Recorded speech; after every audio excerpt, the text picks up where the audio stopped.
আসসালামু আলাইকুম। আশা করি সকল বন্ধুরা ভালো আছেন। আজকে নতুন আরেকটি ভিডিও নিয়ে আসলাম, একেবারে সহজে কিভাবে কলা আর্ট করা যায়। তো আমি আগে ড্রয়িংটা করে নিয়েছি,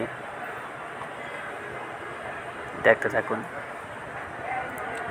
তো আগে আমি দুইটা কালার বানিয়ে নিয়েছি, একটা একটু ডিপ, একটা একটু লাইট।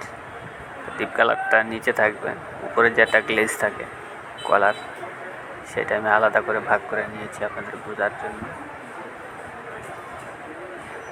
এখন আগে আমি ডিপ কালারটা মেরে নিচ্ছি, মারা শেষ হয়ে গেল।